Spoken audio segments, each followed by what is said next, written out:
성부와 성자와 성령의 이름으로 아멘. 하늘을 우러러 사랑하올 하느님 아버지 뜻 안에서 스승이신 예수님과 도움이신 성령님과 사랑하올 성모님과 성요셉 아버지와 성미카엘 대천사와 하늘의 모든 거룩한 천사들과 성인들의 전구를 청하며 기도드립니다. 예수님과 어머니 하나 되신 성심 안에서 아버지께 저희 사명과 저희 제자들과 저희 십자가 사도직이 온 인류가 아버지께 마땅히 드려야 했으나 다 드리지 못한 감사와 찬미와 영광과 흠숭과 존경과 사랑 그리고 아버지만이 받으셔야 될 유일무이한 권리 이 모든 것들을 그 인류의 모든 목까지 합하여 아버지 뜻에 봉헌드립니다. 아버지 너그러이 받으시고 부디 위로받으시옵소서. 또한 아버지께 속한 아버지께서 사랑하시는 그래서 아버지께서 구원하고 살리기를 원하시는 그 모든 자녀들을 오늘도 그들의 영혼을 끌어안아 예수님과 어머니 하나 되신 성심을 통해 아버지 뜻에 봉헌드리오니 아버지 이렇게 매일 성경 말씀과 메시지를 통하여 저희들에게 끊임없이 가르쳐 주시는 지고하시고도 아름다운 나라의 그 칼날같이 예리한 빛나는 다양한 질서들과 경계들과 그리고 그 아름다운 정신이 그 아버지의 모든 정신들이 저희의 것이 될 수 있도록 저희들을 축복하여 주시옵소서. 그 모든 질서와 경계를 따르는 것을 영예로 여기고 기쁨으로 느낄 줄 아는 올바로 된 사고방식을 저희에게 재정립시켜 주시옵소서. 또한 아버지는 미국을 위해 많이 기도하라 하셨습니다. 트럼프 대통령과 그를 돕고 협력하는 선의 모든 세력을 한 영혼도 남김없이 예수님과 어머니 하나 되신 성심을 통해 아버지 뜻에 봉헌드리오니 아버지 그들이 이 마지막 치열한 영적 전투에서 반드시 승리할 수 있도록 그들의 모든 생각과 마음과 행동 앞에 항상 예수님과 어머니께서 앞서가심으로써 그 발자국만을 오롯이 잘 밟고 따라감으로써 이 악과의 치열한 전투에서 예수님과 어머니께서 이겨주실 수 있도록 두 분이 하시는 방법대로 그대로 따라하는 그 모든 선의 세력들이 될 수 있도록 트럼프 대통령이 될 수 있도록 도와주시고 지혜와 예지와 슬기와 용맹으로 축복하여 주시옵소서. 이 모든 기도 우리 주 그리스도를 통하여 비나이다. 아멘. 성부와 성자와 성령의 이름으로 아멘. 안녕하십니까. 하느님의 뜻 선교의 윤피아수녀입니다. 자, 오늘도 성경 말씀 안에서 하느님께서 신적인 천상의 나라에 있는 질서들 그리고 우리가 미처 깨닫지 못하지만 선언적으로 예언하신 앞으로 도래할 나라들 이 아버지께서 가르쳐 주시는 진리를 여러분과 함께 오늘도 학습해 보도록 하겠습니다. 2020년 12월 3일 목요일입니다. 제1독서 이사야서 26장 1절에서 6절까지의 말씀입니다. 그날 유다 땅에서는 이러한 노래가 불리리라. 우리에겐 견고한 성읍이 있네.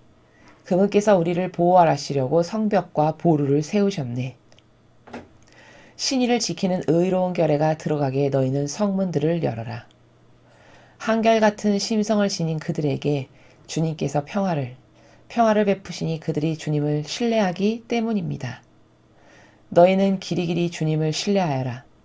주 하느님은 영원한 반석이시다. 그분께서는 높은 곳의 주민들을 낮추시고 높은 도시를 헐어버리셨으며 그것을 땅바닥에다 헐어버리시어 먼지 위로 내던지셨다. 발이 그것을 짓밟는다. 빈곤한 이들의 발이. 힘없는 이들의 발길이 그것을 짓밟는다. 주님의 말씀입니다. 하느님 감사합니다. 자, 오늘도 역시 여러분 어제 이사야서를 배우셨는데 오늘도 지금 이사야서를 계속 이어서 배우고 계십니다. 자, 오늘 이사야서 26장 1절에서 6절까지의 말씀의 내용은 한 문장으로 요약 정리하면 역시 앞으로 도래할 새천년 왕국, 하느님의 뜻이 다스리실 시대에 대해서 이야기하고 있습니다. 그런데 그 시대에 하느님의 백성들이 과연 어떻게 승리할 것인가? 어떻게 승리하여 그 나라의 주인이 될 것인가에 대해서 전하고 있습니다. 자, 그럼 차근차근 하나하나 살펴보시겠습니다. 그날 유다 땅에선 이러한 노래가 불리리라. 그날 언제죠? 하느님의 뜻이 그분의 신적 질서가 진리가 전 인류가 따라야 될 모범이라고 이제 모두가 인정하고 악은 하나도 남지 않아서 아버지 뜻이 다스리시는 시대. 계시록에 나와 있는 새 하늘 새 땅이라고 불리는 시대. 바로 그때 이러한 노래가 불릴 거라고 전하고 있죠. 어떤 노래? 우리에게는 견고한 성읍이 있네. 그분께서 우리를 보호하시려고 성벽과 보루를 세우셨네. 자, 그 백성들이, 그 하느님께 속한 백성들이 이런 노래를 부른대요. 견고한 성읍이 있다라고 한다는 거예요. 과연 어떤 성읍이 견고합니까, 여러분? 견고하다는 건 뭐죠?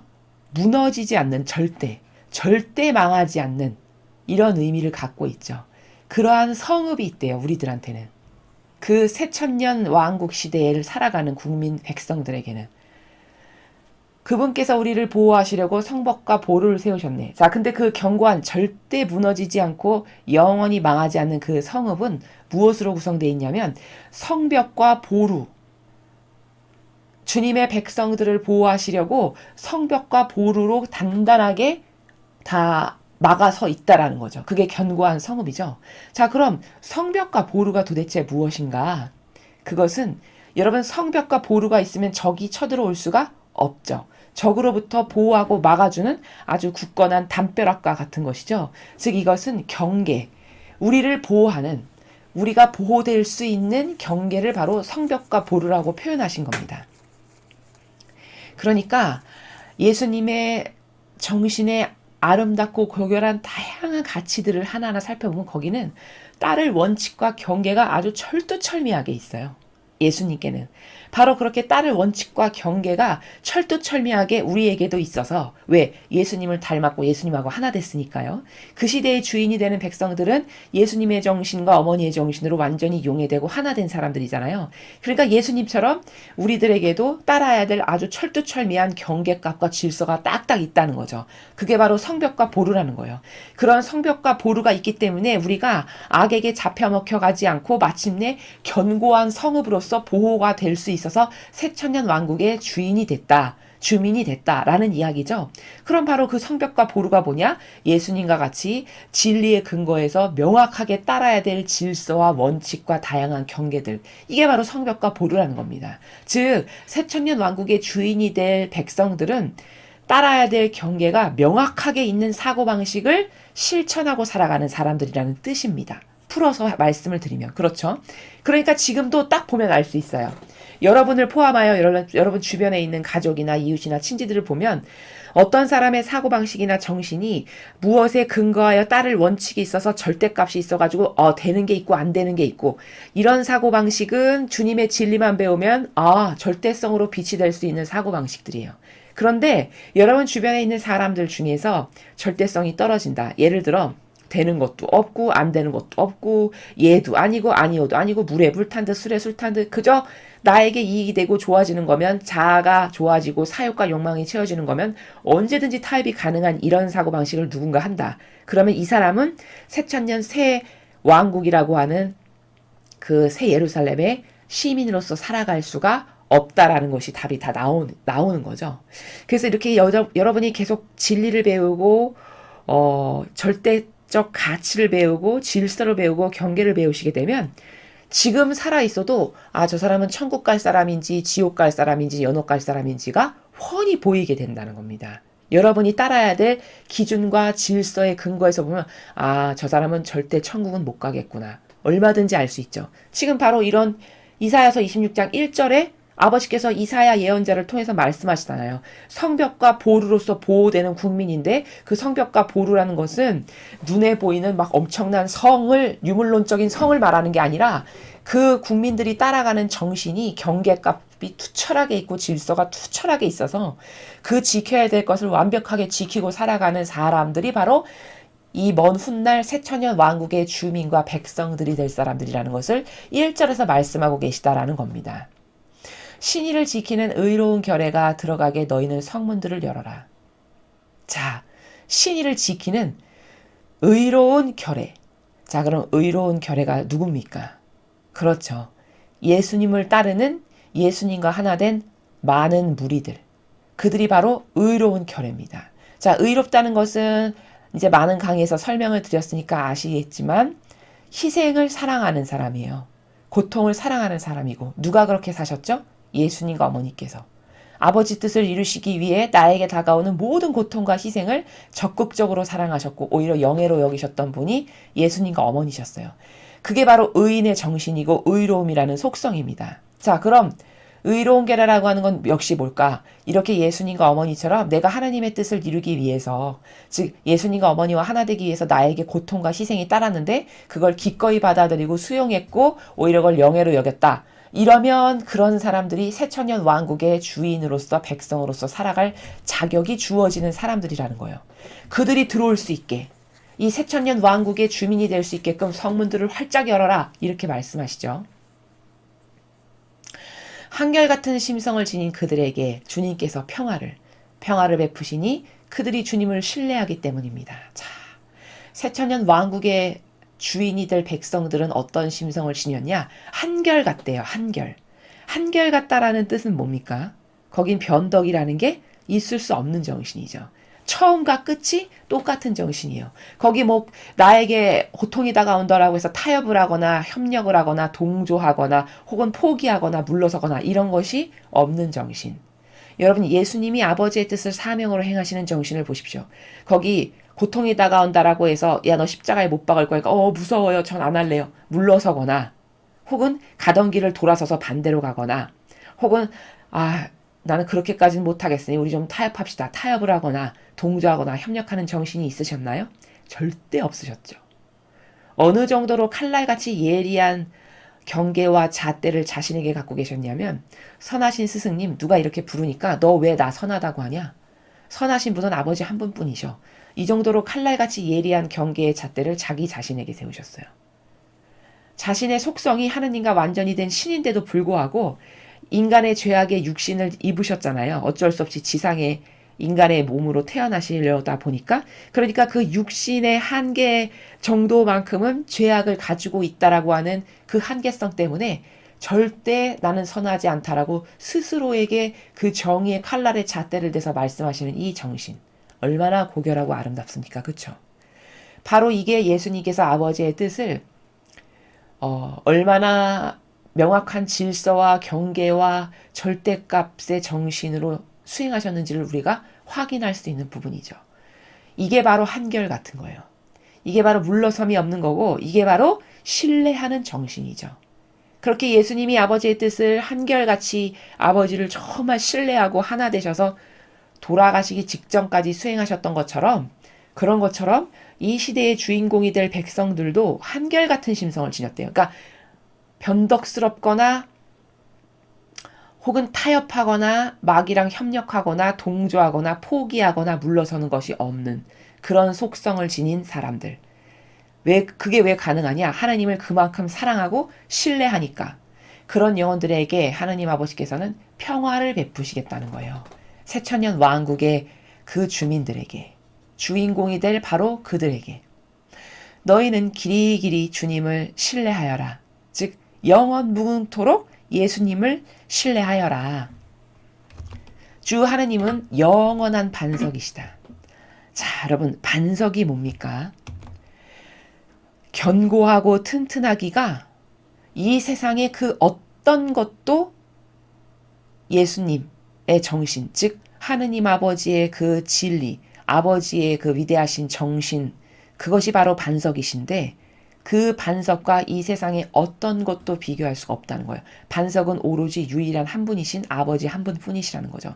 거기는 그게 흔들린다거나 뭐 뒤집힌다거나 변절된다거나 이런 게 절대 없는, 완벽하게 견고하고 가장 우리에게 안전한 안전지대고, 신이가 영원무궁토록 한결같이 똑같으시고, 신이 성실하시기가 너의 부모는 너를 버려도 나는 너를 버리지 않는다라고 하실 만큼, 이런 모든 아버지의 속성이 다 반석이죠.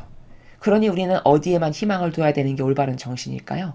당연히 하느님 아버지의 이 진리, 아버지가 매일 가르쳐 주시는 이런 신적인 질서의 나라, 즉 아버지가 소유하고 계신 모든 다양한 속성, 오로지 여기만 유일한 희망이 있는 반석이시다라고 말씀하시는 것이죠.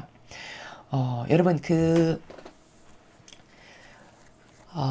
약 1970년대쯤에 하도 인류가 다양한 예언자들을 통해서 하느님 아버지의 뜻이 말씀을 주셔도 믿지를 않고, 또 교회가 그것을 거부해서 성도들에게 잘 전달되지가 않고, 이런 여러 가지 부작용 때문에 마침내 어떤 일이 벌어졌냐면 마귀를 시켜서 구마사제가 마귀에게 너 천상의 나라에 대해서 예수 그리스도 이름으로 명하니 말해라.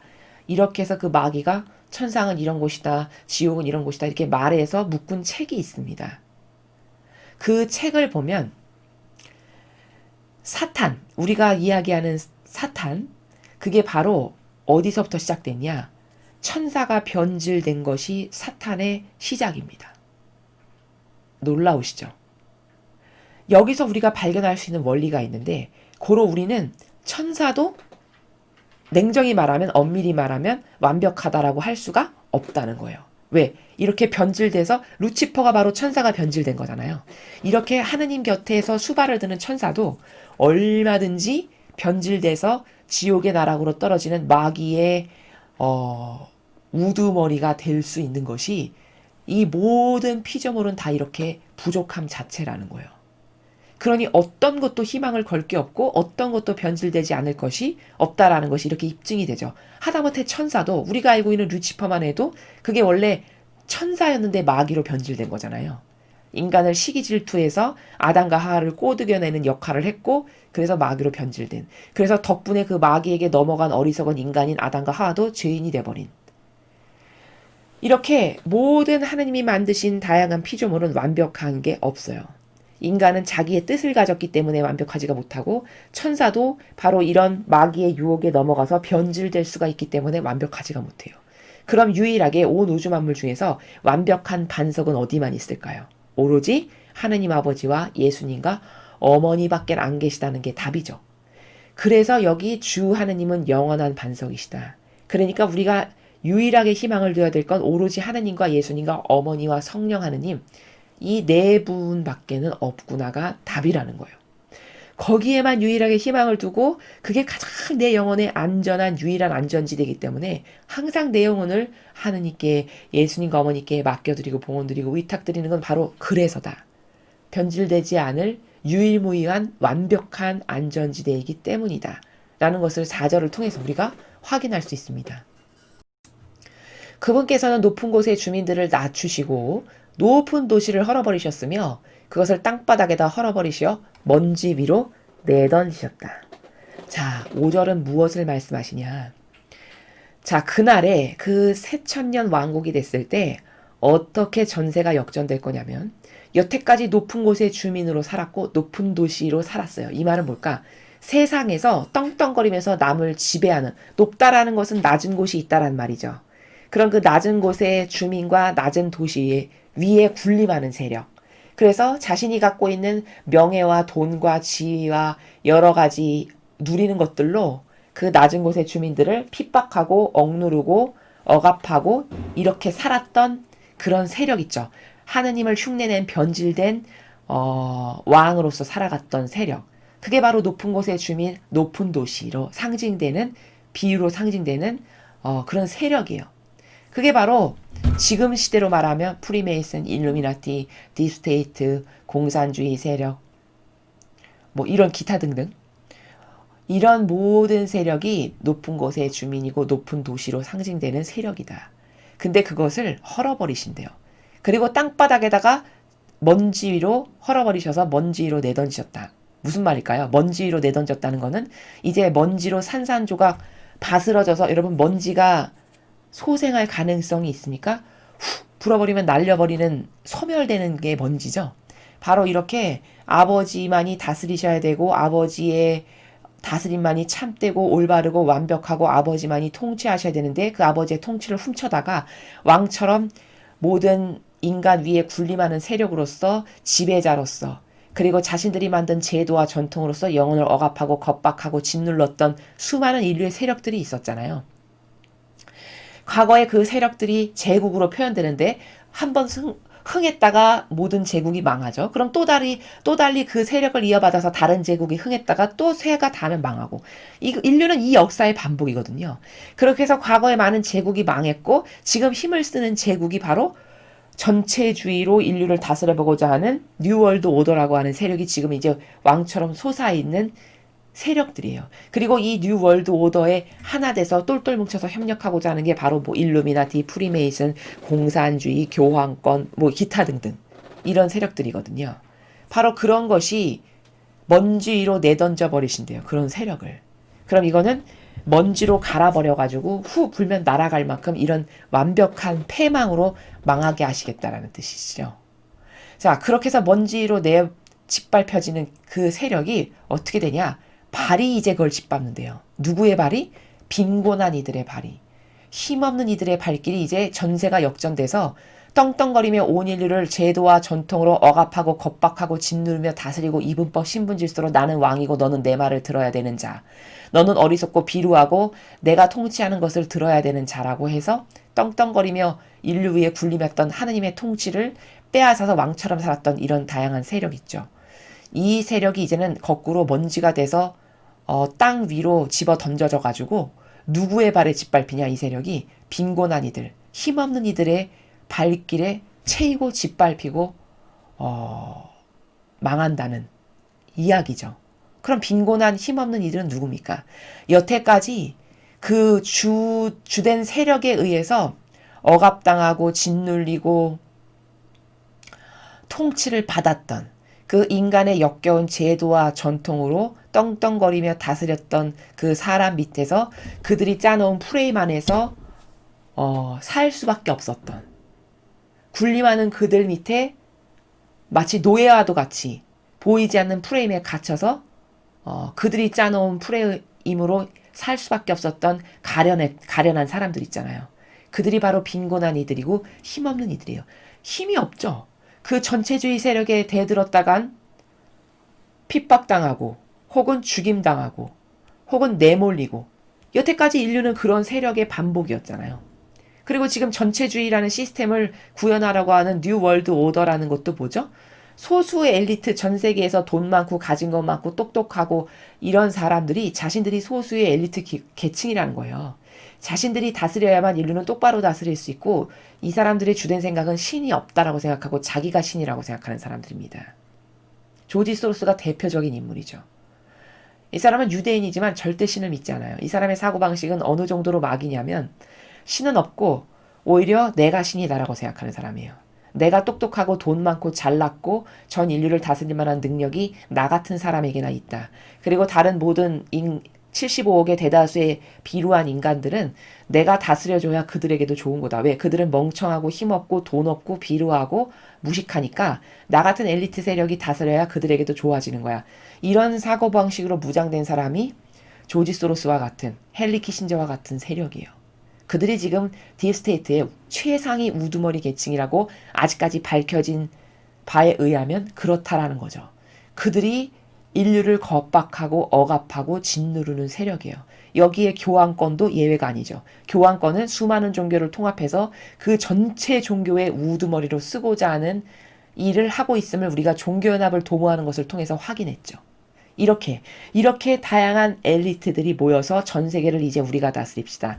이렇게 도모하는 게 뉴 월드 오더라고 하는 신세계 질서라는 겁니다.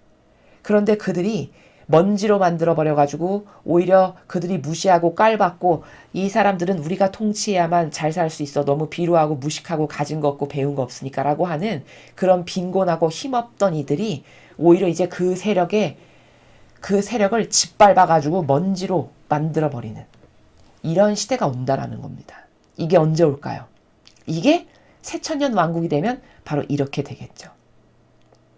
그것을 이사야 예언자를 통해서 하느님 아버지께서 미리 예언하시는 거죠. 즉 계시록에 나와 있는 내용이 이렇게 이루어질 거라는 거죠. 참 놀라운 일입니다. 하느님의 예언은요. 소름 끼치도록 놀랍다라고 배울 때마다 제가 생각하는 이유는 어떻게 2500여 년이 2000약 700여 년 전에 이렇게 정확하게 예언을 할 수 있을까?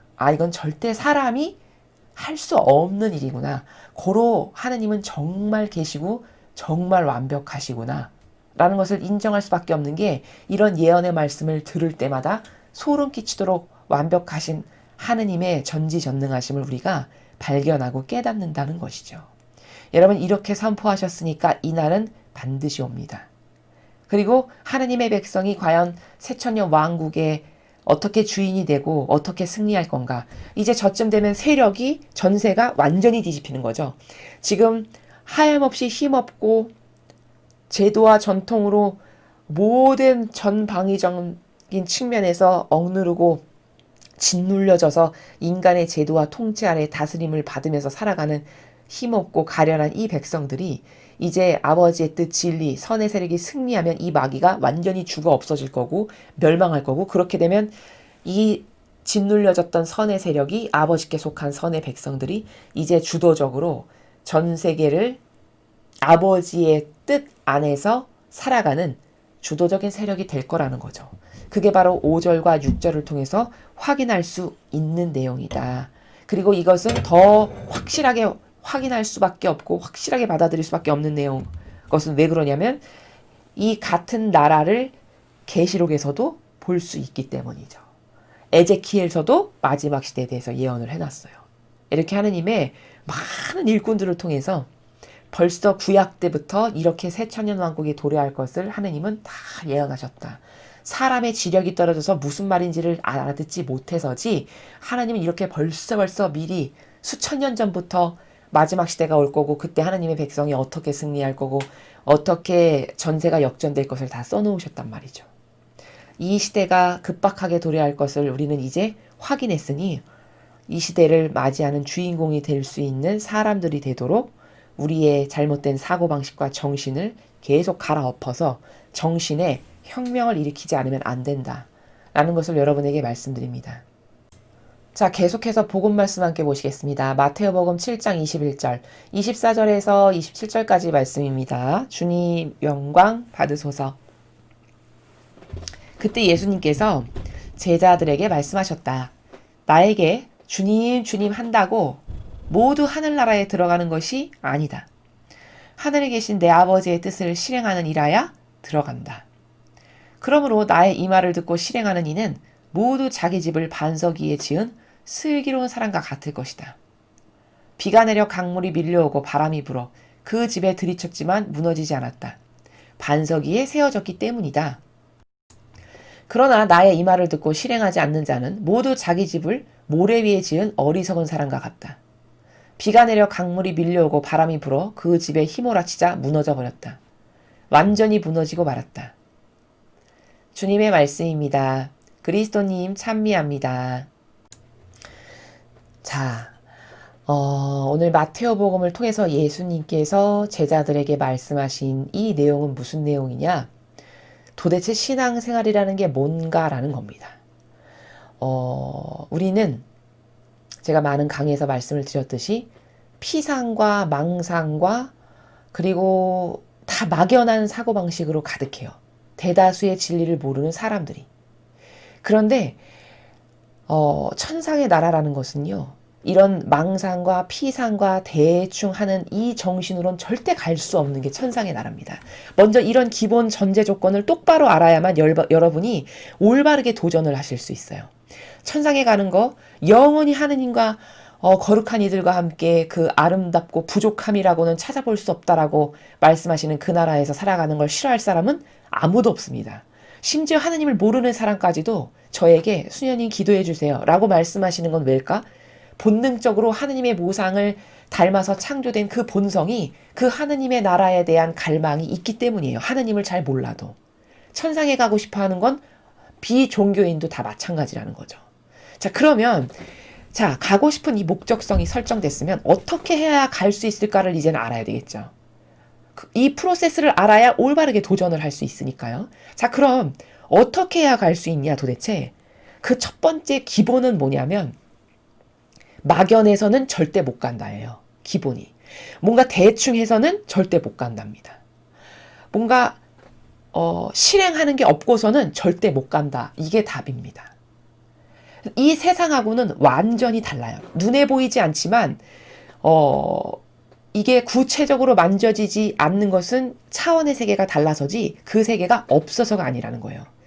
그 본질의 세계는 오히려 이 눈에 보이는 지상의 이 모든 세계는 대강하고 대충하고 속일 수도 있고 뭔가 비양심적이어도 통용될 수 있는 이런 한심한 죄악으로 가득한 세계일지 모르겠지만 천상의 나라는 절대 그런 게 없어요. 완벽 자체이기 때문이에요. 하느님께서. 그래서 근본이 되고 기본이 되는 정신은 뭐냐? 대강, 대충, 막연하고 피상적이 이런 건 절대 이런 정신으로 뭘 한다. 이러면 절대 하늘나라에 못 간다는 겁니다. 그게 1학년 1학기와도 같은 기본의 근본의 마인드가 돼야지만 올바르게 여러분이 천상의 나라에 가실 수 있는 도전을 할 수 있다는 거예요. 자, 이 근본 전제를 기본으로 해서 오늘 예수님이 하신 말씀의 핵심 포인트는 뭐냐? 21절에 이렇게 말씀하세요. 주님, 주님 한다고 해서 모두 하늘나라에 들어가는 게 아니래요. 하늘에 계신 내 아버지의 뜻을 실행하는 일에 들어간다. 자, 그럼 21절의 말씀은 뭐냐? 예를 들어 이런 거죠. 립서비스로 하나님 사랑합니다. 예수님 사랑합니다. 어머니 사랑합니다. 이거 100년, 1000년 해봤자 아무리 하느님을 그렇게 불러도 절대 하늘나라에 못 간다는 거예요. 뭐가 없으면? 행동이 없으면, 어떤 실천적인 하느님을 사랑하기 때문에 내가 희생을 드리고 고통을 사랑했고 뭔가 이렇게 확고부동한 아버지가 믿을 수밖에 없는 열매들 있죠. 그 다양한 열매는 당연히 희생이 전제될 수밖에 없는 건데 내가 하느님을 사랑하니까 이런 희생도 감수하고 이런 희생도 감수하고 이런 고통도 다 내 거고 내가 이렇게 어렵고 힘들지만 그래도 하느님을 사랑하니까 난 이거를 드려야 되겠어. 어떤 이런 다양한 굵직굵직한 이런 열매들, 이런 실제적인 것이 없고서는 절대 하늘나라에 못 간다는 게 답이라는 거예요. 그게 21절에 하신 말씀의 나라예요. 이게 영성의 발전과도 절대 무관하지 않은 게 과거 그 창조의 피아 시대, 천지 창조 때부터 아브라함이 살아가던 그 시대는 세례만 받으면 하늘나라에 갈 수 있었어요. 그 시대적 한계성이 그럴 수밖에 없었죠. 자, 그런데 그게 시대가 발전돼가지고 예수님이 오시고 나니까 어떻게 업그레이드가 됐죠? 이제는 그렇게 세례만 받아서는 천상나라에 갈 수가 없는 거예요. 시대도 발전했고, 세상에 아버지가 많은 풍요도 그 천지창조 때보다는 풍요도 많이 주셨고, 더 잘 살게 됐고, 이제 예수님까지도 오셨기 때문에 예수님을 통해서 진리를 들을 수 있는 은총과 축복이 주어졌기 때문에 이제는 업그레이드를 시켜야 되는데 어떻게 해야 되냐?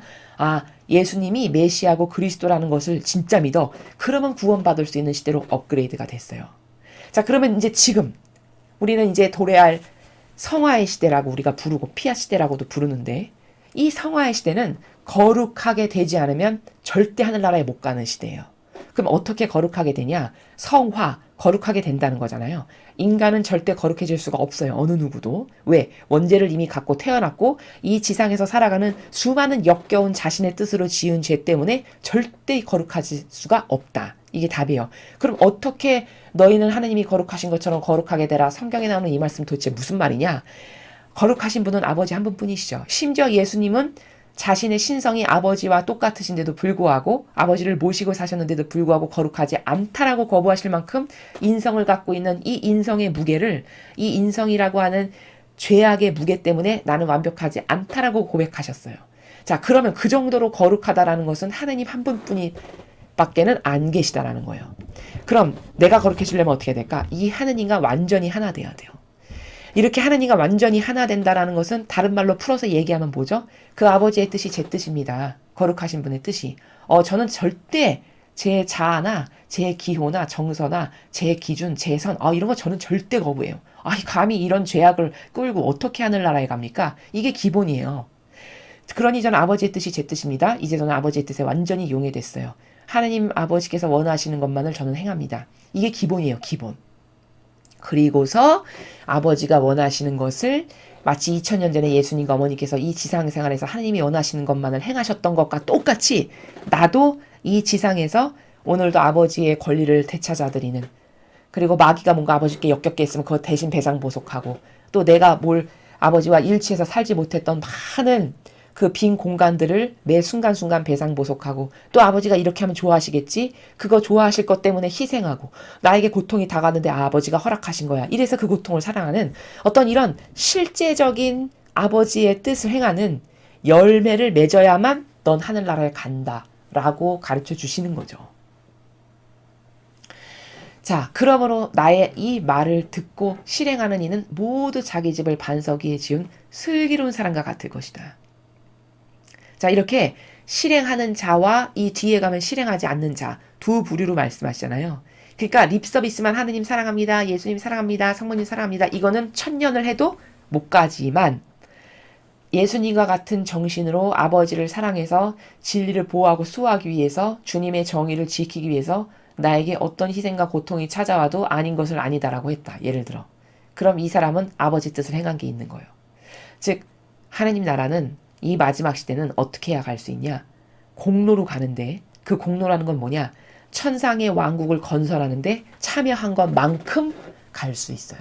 참여한 것만큼 가서 내가 나의 지위와 위치가 달라져요. 그러니 내가 천상의 나라를 건설하는데 즉 진리를 지키고 보호하고 수호하고 예와 아니오를 진리로 근거해서 똑바로 하고 내 사욕과 욕망이 원하는 것을 절대 행하지 않고 계명을 지키기를 나를 위한 것은 안 하고 예수님과 어머니와 이웃만을 위한 것을 하고 이런 어떤 열매가 있다. 실제적. 그러면 이 영혼이 천상에 간다는 겁니다. 그렇게 실행하는 자는 천상에 간다는 거예요. 자, 그런데 여기서 또 하나의 관점이 있어요. 뭐냐? 그렇게 실행하는 자는 반석 위에 집을 지은 슬기로운 사람이래요. 자, 근데 이 사람은 강물이 내려오고 바람이 불어서 그 집에 들이쳤지만 무너지지 않았다. 왜? 반석 위에 세워졌기 때문이다. 자, 그럼 도대체 반석 위에 세웠다는 건 뭘까? 저 반석은 믿고 따르는 절대값이 절대 흔들리지 않고 확고부동하고 가장 안전한 안전지대고 너무나도 명확하고 완벽하고 퍼펙트한 그게 바로 반석이에요. 이 사람이 따르는 기준은 반석이라는 거예요. 그럼 뭘까? 그럴 수 있는 게 그 반석에 해당되는 게 뭐밖에 없습니까? 여러분, 변하지 않는 영원 무궁한 불변의 진리밖에 없죠. 즉 반석 위에 집을 세웠고 실행한다라는 사람은 어디에 해당하는 사람이냐?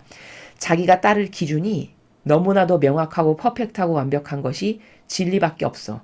이게 반석이야. 이걸 깨닫고 발견해서 그 진리의 근거에서만 실행하고 그 진리의 근거에서만 예와 아니오하고 그 진리의 근거에서만 뭘 분별하는 요런 사람. 요런 사람이 반석 위에 집을 세운 사람이고 그 사람이 실행하는 건 죄다 하늘나라에 차곡차곡 쌓일 수밖에 없어요. 왜냐? 따라야 될 가치가 자기가 아니고 자기의 병든 자아가 아니고 하느님의 뜻이 주시는 이 진리에만 근거해서 뭘 행했기 때문에 행하는 족족 다 천상에 갔다에 나라에 갖다 놔도 무리가 없어요. 왜? 역겨운 자기 뜻으로 뭘 한 게 아니니까요. 기준이 올바르고 명확하니까요. 너무나도 기준이 퍼펙트하고 완벽하니까 반석이라고 하시는 거예요. 자, 근데 반면에 여기 실행하지 않는 자는 자기 집을 모래 위에 지은 어리석은 사람이래요. 자, 앞에는 반석 위에 세웠다고 했고 뒤에는 모래 위에 세운 어리석은 사람이라고 그랬어요. 그럼 도대체 저 모래가 뭘까? 저 모래 위에 세웠더니 어떻게 됐냐? 비가 내려서 강물이 오고 바람이 불어가지고 집에 휘몰아치니까 당장 무너져 버렸죠. 완전히 무너졌다. 그러니까 헛고생한다는 거잖아요. 아무리 집을 짓는다 한들 모래 위에 집을 네가 지어봤자 그 바람 한번 불고 강물 한번 밀어치고 폭풍 한번 몰아치면 그냥 확확 쏟아져 버리고 무너져 버리는 100년 져봤자 1초 만에 무너지는 이런 집을 맨날 짓고 있는 거라는 거죠. 그럼 이건 뭘까? 이 도대체 모래가 문제네. 그럼 이 모래가 뭐죠?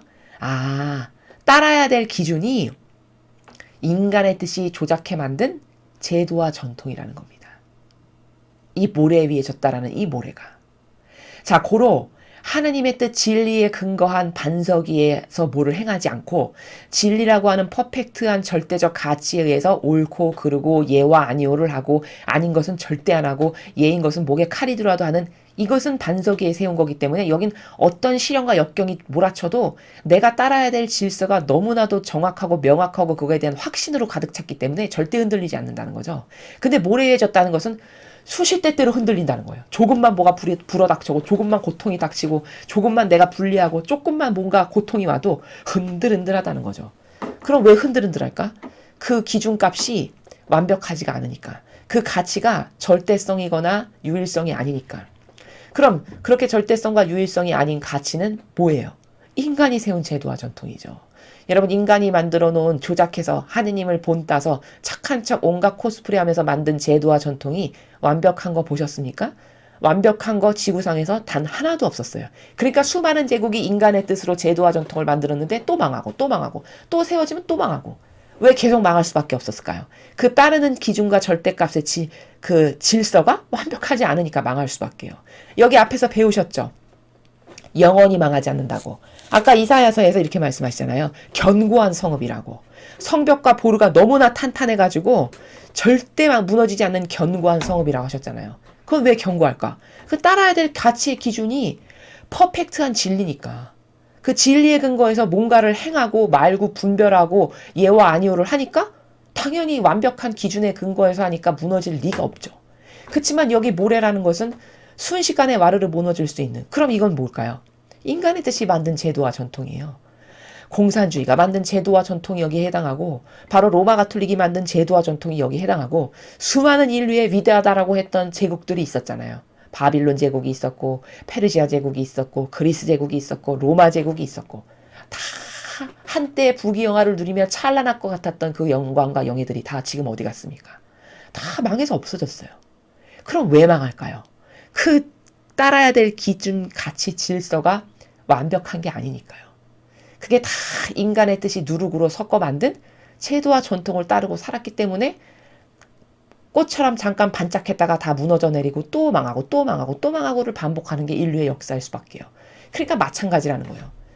그 교환권도 예수님이 만들어 놓으셨던 이 신적 질서라고 하는 이 반석과도 같은 가치와 기준 위에서 계속 전승 발전이 잘 됐었다면 오늘날과 같이 망한 교회가 되지 않았겠죠.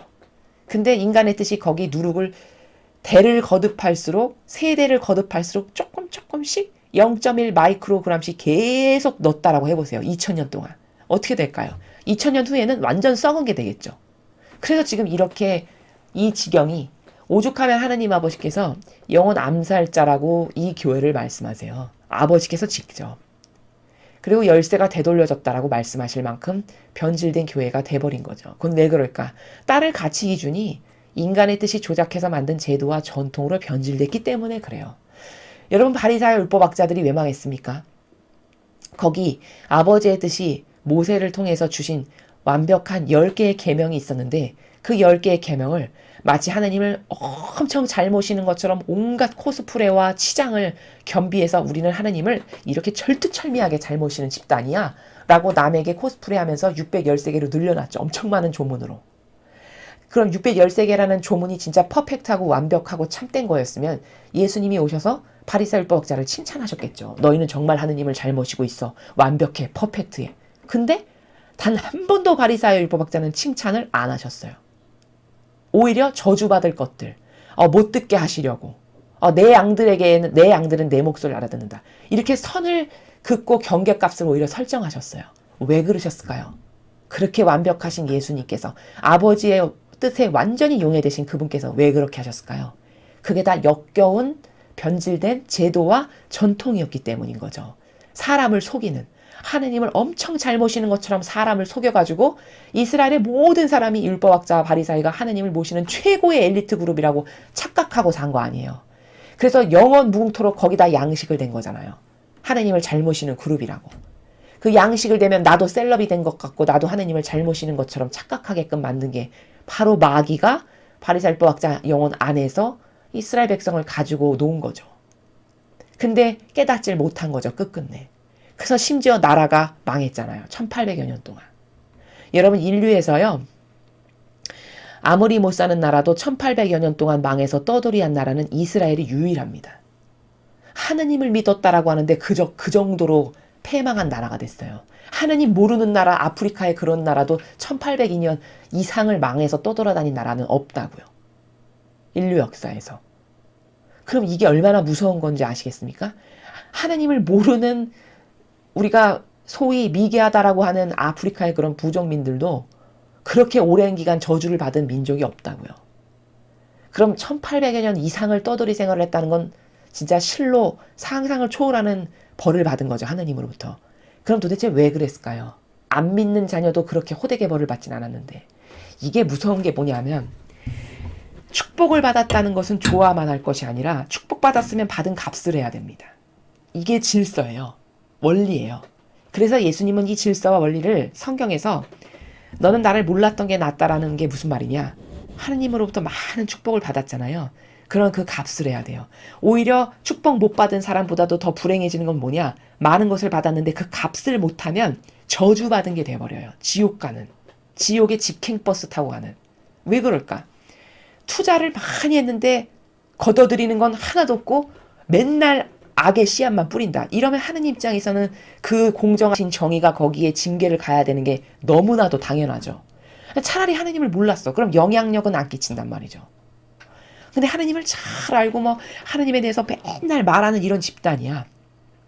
그런 모든 사람이 저 사람은 하느님을 잘 모시고 훌륭한 사람이야 라고 바라보는 관점의 나라가 있잖아요.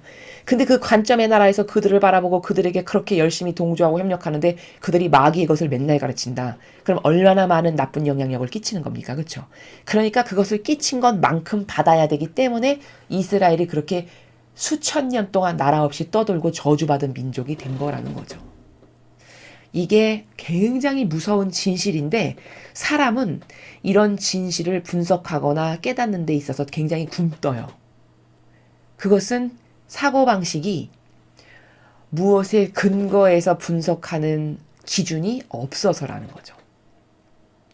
그래서 예수님은 오늘 제자들에게 말씀하시기를 반석 위에 지은 집이 뭐고 도대체 모래 위에 지은 집은 도대체 뭐고 반석 위에 지은 집이라는 것은 그 지켜야 될 기준, 가치가 아주 퍼펙트하고 완벽한 진리의 근거에서 무엇을 행하는 사람이 반석 위에 집을 지은 사람이에요. 모래 위에 졌다라는 것은 이 바리새인법학자와 똑같이 이 제도와 전통을 하나님이 만들어 놓으신 것을 변질시켜가지고 무려 1700여 개가 넘는 제도와 전통으로 조작하고 변질시켜서 그것을 따르는 게 엄청 훌륭한 신앙인인 것처럼 은연중에 가르치고 제도와 전통을 전승하고 계승하는 이 로마 가톨릭의 이 변질된 제도와 전통이 바로 모래 위에 집을 지은 것과 똑같다는 겁니다. 그럼 그 모래 위에 집을 지은 사람이 하느님께 1000년을 잘해드려 봤자 그건 밀려오면 또 허물어지고 밀려오면 또 허물어지는 정말 아무짝에도 쓸모없고 허망한 천상의 나라에 갖다 놓을 것은 하나도 없는 이런 헛된 짓을 매일 하는 것과 똑같다라는 무서운 진실을 오늘 예수님께서 제자들에게 가르쳐 주신 거다라는 말씀입니다. 자, 오늘 우리는 이사야서를 통해서 이 새천년 왕국이 도래할 건데 도대체 그 하느님의 백성이 이 마지막 시대에 어떻게 승리하고 어떻게 하느님의 백성이 전세가 역전돼 가지고 지금 맹위를 떨치는 마귀가 어떻게 망할 건가 라는 것에 대해서 배웠고 복음에서는 반석에 집을 짓는 게 뭐고 모래에 집을 짓는 게 도대체 뭐며 그리고 천상의 나라에 가기 위해서는 나는 무엇이 달라져야 될까? 어떤 막연함을 고쳐야 될까? 어떤 피상적 신앙에서 탈피해야 될까? 어떤 망상과 피상적이고 헛되고 눈에 보이는 것에만 치우친 이런 사고방식에서 어떻게 달라지고 무엇이 변해야지만 나는 천상의 나라에 갈 수 있을까? 이것에 대해서 예수님께서 오늘 아주 상세하고 디테일하게 가르쳐 주셨습니다. 우리는 희망이 뭐고 기쁨이 뭐냐면요, 여러분. 정신의 개조가 일어나고 혁명이 일어나는 게 희망이고 기쁨입니다. 사람은 자신의 정신 수준 세계 이상의 삶을 절대 영위할 수 없습니다. 왜? 알지 못하기 때문이죠. 알아야 구현할 수 있고 알아야 도전도 할 수 있고 알아야 맛도 느끼고 재미도 느끼고 멋도 느끼고 매력적이고 황홀함도 다 알아야만 느끼는 거죠. 모르면 절대 도전할 수도 없고 알지 못하니 그 세계를 추구할 수는 더더욱 없는. 그래서 사람은 자신이 아는 수준으로 살다가 죽을 수밖에 없는 게 우리의 한계성이에요. 그럼 여러분은 뭘 기쁨으로 느끼셔야 되냐? 나에게 매일 깨달을 게 있고 달라져야 될 게 있고 그것을 가르쳐 주시는 하느님께 우리는 감사드려야 되죠. 이렇게 진리를 통해서 우리를 매일 깨닫게 하시고 잘못된 걸 발견하게 하시고 달라질 수 있는 기회를 이 지상에서 주시니까요. 이 아버지가 주시는 놀라운 은총과 많은 축복의 열매들이 여러분의 것이 되셨으면 정말 좋겠습니다. 그래서 앞으로 다가올 성화의 시대에 여러분 모두가 주인이 되시는 그 천상의 시민이 되시는 여러분들이 되시기를 저도 아버지의 뜻 안에서 축복합니다. 이상으로 2020년 12월 3일 목요일 복음회설을 마치겠습니다. 감사합니다.